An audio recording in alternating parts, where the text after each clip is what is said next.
இங்க கோபி, ஈஸ்வரி, செலியன் அது மட்டும் இல்லாம இனியாலாம் சேர்ந்து ஒண்ணா சிரிச்சு பேசிட்டு இருக்காங்க. இத பார்த்துட்டு இருக்க பாக்கியாவும், இதுக்கு மேல கோபி இங்க இருக்க விட்டா சரி வராது அப்படின்னு சொல்லி புரிஞ்சுக்கிட்டு, இங்க கோபிய பார்த்து, "நான் நேத்தே பேசினேன்ல கோபி, பேசின மாரி நீங்க எப்ப இந்த வீட்ட விட்டு வெளியில போறீங்க?" அப்படின்னு சொல்லி கேட்கறாங்க. அப்ப கோபியுமே கொஞ்சம் திணற ஆரம்பிக்கிறாரு. அதே நேரத்துல பாக்கியாவுமே, "இங்க பாருங்க கோபி, நீங்க இங்க இருக்கிறதுனால நெறைய பிரச்சனை வந்துகிட்டு இருக்கு. முதல்ல தயவு செஞ்சு நீங்க கூடிய சீக்கிரம் இந்த வீட்ட விட்டு கிளம்புங்க. உங்களுக்கு ஒரு வாரம்லாம் என்னால டைம் கொடுக்க முடியாது. இன்னும் 2 நாள்ல நீங்க கிளம்பியே ஆகணும்." அப்படின்னு சொல்லி இந்த பக்கம் கோபி கிட்டயுமே சொல்றாங்க. இத கேட்டோனே இங்க ஈஸ்வரியுமே ரொம்ப கோவப்பட்டுட்டு, "என்ன பாக்கியா சொல்லிட்டு இருக்க? என் பையன் எதுக்கு இந்த வீட்டை விட்டு போகணும்? இந்த மாதிரி அவன் வீட்டை விட்டு போற விஷயத்த பத்தி எதுக்காக நீ அவன்கிட்ட பேசுனே?" அப்படின்னு சொல்லி கோவப்பட ஆரம்பிக்கிறாங்க. ஆனா இதை பார்த்துட்டு இருக்க பாக்கியாவும், "இங்க பாருங்க அத்தை, உங்களுக்கு எந்த விஷயமும் தெளிவா புரியாது. நான் சொல்றத தெளிவா கேளுங்க. அவர் இங்க இருந்தா சரி வராது. தயவு செஞ்சு அவர் வீட்டுக்கு போறதா நல்லது. அது மட்டும் இல்லாம அவர் இங்க இருக்கிறதுனால யார் யார் பாதிக்கப்படுறாங்க அப்படின்ற விஷயம் எல்லாமே நான் அவர்கிட்ட நேத்தே பேசிட்டேன். அதனால நான் சொன்ன விஷயம் அவருக்கு புரிஞ்சிருக்கும். அவரை கொஞ்சம் சீக்கிரமா கிளம்ப சொல்லுங்க." அப்படின்னு சொல்லிட்டு இங்க பாக்கியாவும் இங்க கோபி மூஞ்சில அடிச்ச மாதிரி பேசிட்டு அங்கிருந்து ரெஸ்டாரண்ட் கிளம்பிடுறாங்க. அதே நேரத்துல கோபியுமே இங்க பாக்கியா சொன்ன விஷயத்தெல்லாம் யோசிச்சு பார்த்துட்டு, கண்டிப்பா நான் இதே வீட்டுல இருந்தேன் அப்படின்னா ராதிகாவும் இனியாவும் ரொம்பவே கஷ்டப்படுவாங்க. அப்ப கண்டிப்பா நம்ம அங்க போறதான் சரி அப்படின்னு சொல்லி புரிஞ்சுக்கிட்டு இங்க கோபியுமே அந்த டேபிள்ல இருந்து எந்திக்கிறாரு.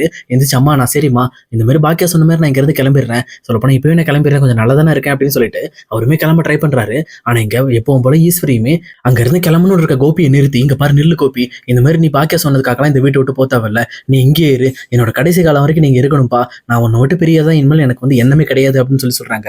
ஆனா கோபியுமே, "இல்லம்மா, நான் கண்டிப்பா இங்க இருந்தா நிறைய பிரச்சனைகள் வந்துட்டு இருக்கும்மா. நான் இந்த வீட்டை விட்டு போறதா நல்லது. அது மட்டும் இல்லாம என்ன நல்லாவே ராதிகா பாத்துக்குவா. ஒன்னும் பிரச்சனை இல்லை." அப்படின்ற மாதிரி சொல்றாங்க. ஆனா இதை கேட்டுட்டு இருக்க ஈஸ்வரியுமே, "இல்லப்பா, நான் சொல்றதை தயவு செஞ்சு கேளு. பாக்கியாட்ட நான் பேசிக்கிறேன். இப்போதைக்கு நீ பதட்டப்படாத.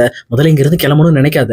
எனக்கு தெரிஞ்ச வரைக்கும் அந்த ராதிகா உன்னை பத்திரமா பாத்துக்க மாட்டாப்பா. அது மட்டும் இல்லாம அவ எப்பவுமே உனக்கு டென்ஷன் வர வச்சுட்டே இருப்பா. ஆல்ரெடி டாக்டர் வேற சொல்லியிருக்காரு, நீ டென்ஷன் ஆகக்கூடாது, நீ ரொம்பவே காமா இருக்கணும்ட்டு. ஆனா இந்த விஷயம் எதையுமே அவ புரிஞ்சுக்காம சம்பந்தமே இல்லாம உங்ககிட்ட சண்டை போட்டுட்டு இருப்பா. நீ தயவு செஞ்சு இங்க விட்டு போயிடாத." அப்படின்னு சொல்லிட்டு அவரையுமே கண்ட்ரோல் பண்ணி இங்க உட்கார வைக்கிறாங்க. அதே நேரம் இங்க கோபியுமே பாக்கியா சொன்ன விஷயத்தை யோசிச்சு பார்த்துட்டு லைட்டா ஃபீல் பண்ண ஆரம்பிக்கிறாரு. அந்த ஃபிராக்ஷன் ஆஃப் செகண்ட்ல அவருக்கும் லைட்டா நெஞ்சில குத்துற மாதிரி இருக்கு. இதை பார்த்தோன்னா நெஞ்சில கை வச்சுட்டு அப்படி லைட்டா சாயிறாரு. இதை பார்த்துட்டு உடனே செலியனுமே, "என்னாச்சுப்பா, ஏதாவது பிரச்சனையா?" அப்படின்னு சொல்லி கேட்கறாங்க. "ஒன்னும் இல்ல செலியன், பக்கத்துல இருக்க டாக்டரை மட்டும் கூட்டிட்டு வா, என்னன்னு தெரியல, லைட்டா நெஞ்சு வலிக்கிற மாதிரி இருக்கு." அப்படின்னு சொல்லி சொல்றாங்க. உடனே செலியனுமே அடிச்சு பிடிச்சி பக்கத்துல இருக்க டாக்டரையுமே இங்க வீட்டுக்கு கூட்டிட்டு வராங்க. இங்க ஈஸ்வரியுமே ரொம்பவே பயந்து போயிட்டு, "என்னாச்சு கோபிக்கு, மறுபடியும் நெஞ்சு வலி வந்துருச்சு?" அப்படின்னு சொல்லிட்டு ரொம்பவே பதட்டமா இருக்காங்க. அப்ப கோபியை பார்த்து அந்த டாக்டருமே, "இங்க பாருங்க சார், ஏற்கனவே அவங்க சொல்லியிருக்காங்கல்ல, நீங்க சம்மந்தம் இல்லாம டென்ஷன் ஆகாதீங்க, ரொம்பவே காமா இருங்க. நீங்க அதிகமா அதிர்ச்சி ஆனீங்க அப்படின்னா உங்களுக்கு இருக்கிற ஹார்ட் ப்ராப்ளம் ரொம்பவே ஜாஸ்தி ஆயிடும். தயவு செஞ்சு கொஞ்சம் காமா இருங்க." அப்படின்னு சொல்லி அந்த டாக்டருமே அட்வைஸ் கொடுக்குறாரு. அதே நேரத்துல இங்க ஈஸ்வரி, செலியன், இனியாவெல்லாம் கூப்பிட்டு, "இங்க பாருங்க, அவர் டென்ஷன் ஆகாம பாத்துக்கங்க. அவர் டென்ஷன் ஆச்சுன்னா மறுபடியும் அடுத்த அட்டாக் வந்துடும். அப்புறம் ரொம்ப ப்ராப்ளம் ஆயிடும். தயவு செஞ்சு நான் சொல்றதை புரிஞ்சுக்கங்க. இது ரொம்ப சீரியஸ்." அப்படின்ற விஷயத்த இவங்களுமே சொல்றாங்க. இதை கேட்டோன்னே ஈஸ்வரியுமே பயங்கரமா ஃபீல் பண்ணி அழ ஆரம்பிக்கிறாங்க. எதுக்கு என் பையனுக்கு இப்படி நடக்கணும்? சொல்லப்போனா நான் சாகிறதுக்கு முன்னாடி என் பையனுக்கு எதுவும் ஆகக்கூடாது. அவனை நம்ம எல்லாரும் சேர்ந்து தான் காப்பாற்றணும் அப்படின்னு சொல்லிட்டு இங்க இனியாட்டியும் செலியன்ட்டும் பேசிட்டு இருக்காங்க. அதே நேரத்துல இங்க எப்பவும் போல வேலையை முடிச்சுட்டு வீட்டுக்கு வந்த பாக்கியாவை பார்த்து இங்க ஜெனியுமே பேச ஆரம்பிக்கிறாங்க. "அதான் நீங்க காலையில கோபியை பார்த்து சத்தம் போட்டு போனீங்கல்ல, அதுக்கப்புறம் கோபி இந்த மாதிரி அப்படின்னு சொல்லி பேச வரும்போதே கரெக்டா அங்க குறுக்கால ஈஸ்வரி வந்துடுறாங்க. வந்தது மட்டும் இல்லாம, என்ன காலையில் நடந்த விஷயத்தை இவட்ட சொல்ல போறியா? இவ சொன்னாலும் கண்டிப்பா அந்த விஷயத்தெல்லாம் பெருசா எடுத்துக்க மாட்டா. ஏன்னா இப்போ பாக்கியா இருக்கிற நிலைமைக்கு யாரோட உயிரையும் பொருட்படுத்த மாட்டா. அவளுக்கு என்ன தேவையோ அதை மட்டும் தான் யோசிப்பா." அப்படின்னு சொல்லி இங்க பாக்கியாவை லைட்டா மட்டம் தட்டுற மாதிரி பேசுறாங்க. அப்ப பாக்கியாவும், "இங்க பாருங்க அத்தை, உங்களுக்கு என்ன வேணும், என்ன பிரச்சனை ஆச்சு?" அப்படின்னு சொல்லி கேட்கறாங்க. உடனே அதை பார்த்துட்டு இருந்த இனியாவுமே, "உங்களாலதான் பிரச்சனை. சொல்லப்போனா நீங்க காலையில அப்பாவை கஷ்டப்படுத்துற மாதிரி பேசினதுனால அவருக்கு நெஞ்சு வலி வந்துருச்சு. மறுபடியும் நான் டாக்டர்லாம் வர வச்சு அதுக்கப்புறம் கொஞ்சம் கியூர் பண்ணோம். அங்க டாக்டருமே சொல்லிட்டு போயிருக்காரு, அவர் டென்ஷன் படுத்திடாதீங்க. அவர் ரொம்பவே டென்ஷன் ஆச்சுன்னா மறுபடியும் அட்டாக் வர வாய்ப்பு இருக்கு." அப்படின்ற மாதிரி சொல்லியிருக்காங்க. "ஏமா இப்படி பண்றீங்க? டாடி இங்க இருக்கிறது உங்களுக்கு பிடிக்கவே இல்லையா?" அப்படின்னு சொல்லிட்டு இங்க இனியாவுமே கேட்டுட்டு இருக்காங்க. அப்ப பாக்கியாவும் என்ன பேசுறதுன்னு தெரியாம ரொம்பவே சைலண்டா நின்றுட்டு இருக்காங்க. அப்ப ஈஸ்வரியுமே இங்க பாக்கியாவை பார்த்து, "இங்க பாரு பாக்கியா, தயவு செஞ்சு இவ்வளவு நாள் நீ என்ன பொறுத்துக்கிட்ட இல்ல, அதே மாதிரி நானும் இன்னும் 2 வருஷம் 3 வருஷம் இருக்க போறேன். நான் இருக்கிற வரைக்கும் என் பையன் என் கூட இருக்கட்டுமே. சொல்லப்போனா என் பையன் எனக்கு கொல்லி போடுற வரைக்கும் கண்டிப்பா அவன் சந்தோஷமா இருக்கணும். அதே நேரம் அவன் கஷ்டப்படுற விஷயத்தையும் நான் பார்க்க விரும்பல." அப்படின்ற மாதிரி இங்க ஈஸ்வரி சொல்றாங்க. உடனே இங்க மறுபடியும் அவங்களுக்கு பதில் கொடுக்குற மாதிரி பாக்கியாவுமே, "இங்க பாருங்க அத்தை, நீங்களும் சின்ன பிள்ளை மாதிரி புரிஞ்சுக்காம பேசாதீங்க. அவரை நம்பி இந்த மாதிரி ஒரு குடும்பம் இருக்கு, ஒரு குழந்தை இருக்கு. அவங்க வெயிட் பண்ண மாட்டாங்களா? அவங்க கஷ்டப்பட மாட்டாங்களா? அந்த ஒரு காரணத்துக்காக தான் நான் அங்க போ சொன்னேன். அது மட்டும் இல்லாம ராதிகா நல்ல பொண்ணு, கண்டிப்பா கோபியை நல்லா பாத்துக்குவாங்க. இப்ப அவரு இங்க ராதிகா விட்டுட்டு இந்த வீட்டுல இருக்கிறதுனால கண்டிப்பா ராதிகாக்கு நிறைய பிரச்சனைகள் வந்துட்டு இருக்கும். அவர் உங்களை பார்த்து இந்த மாதிரி தப்பு தப்பா பேச ஆரம்பிச்சிருப்பாங்க. அப்படி காரணத்துக்கு தான் சொன்னேன். நீங்க அந்த வீட்டுக்கு போங்க, இங்க நான் வர வேணாம்னு சொல்லல, நீங்க வந்துட்டு போலாம் அப்படின்ற மாதிரி தான் நான் சொன்னேன்." அப்படின்னு சொல்லி சொல்றாங்க. ஆனா மறுபடியும் ஈஸ்வரி இந்த விஷயத்த தெளிவாவே புரிஞ்சுக்காம ராதிகா கூட எப்பவுமே கோபியை சேர விடக்கூடாது அப்படிங்கிற ஒரே காரணத்தை மைண்ட்ல வச்சுக்கிட்டு வச்சுக்கிட்டு இங்க பாக்கியாவை பார்த்து கையெடுத்து கும்பிடுறாங்க. என்ன மன்னிச்சிரு பாக்கியா, தயவு செஞ்சு எனக்காக எனக்காக கொஞ்சம் அட்ஜஸ்ட் பண்ணிக்க. கோபி மட்டும் இங்க இருக்கட்டுமே. கோபி இந்த இடத்த விட்டு போயிட்டான் அப்படின்னா நான் உண்மையிலுமே இடிஞ்சு போயிடுவேன் அப்படின்னு சொல்லிட்டு ரொம்பவே ஃபீல் பண்றாங்க. இதை பார்த்துட்டு இருக்க பாக்கியாவுக்குமே என்ன பேசுறதுன்னு தெரியல. இவங்க எப்ப பார்த்தாலும் இந்த மாதிரி சென்டிமெண்டா பேசி பாக்கியாவே கவுத்துறாங்க. அதே நேரத்துல கோபியுமே சரி நான் கிளம்புறமா அப்படின்னு சொல்லிட்டு தன்னோட பெட்டி படிக்கலாம் எடுத்துட்டு அங்கிருந்து கிளம்ப ட்ரை பண்றாரு.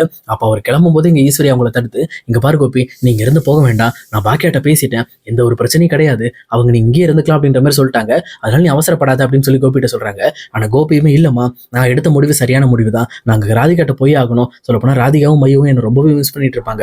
ஏன்னா மையு வேற என்ன இன்னும் பார்க்கவே வரல, நான் அவளை பார்த்தே ரொம்ப நாள் ஆன மாதிரி இருக்கு, நாங்க போகணும் அப்படின்னு சொல்லி சொல்றாங்க.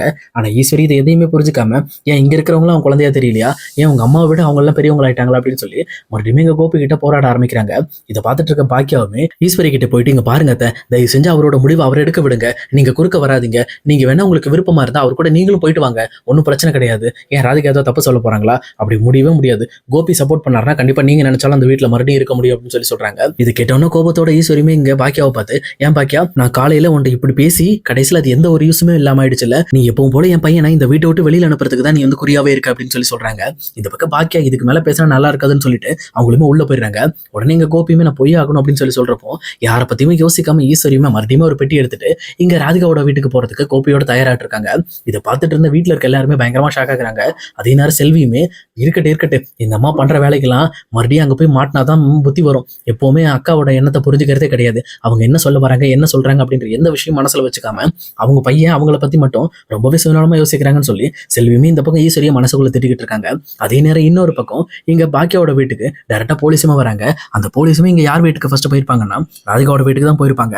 அங்க போயிட்டு கோபியை தேடி இருப்பாங்க. கோபி அங்க இல்ல அப்படின்னு சொல்லி தெரிஞ்சதுக்கு அப்புறம் டைரக்டா கோபியை இங்கதான் இருக்காரு அப்படின்னு சொல்லிட்டு கமலாவுமே இங்க பாக்கியாவோட வீட்டை காட்டியிருப்பாங்க. அங்க வந்த போலீஸுமே இங்க கோபி யாரு அப்படின்னு சொல்லி கேட்கறாங்க. அப்ப கரெக்டா கோபியுமே வெளியில வராரு. நான் தான் சார் கோபி அப்படின்னு சொல்லி சொல்றாங்க.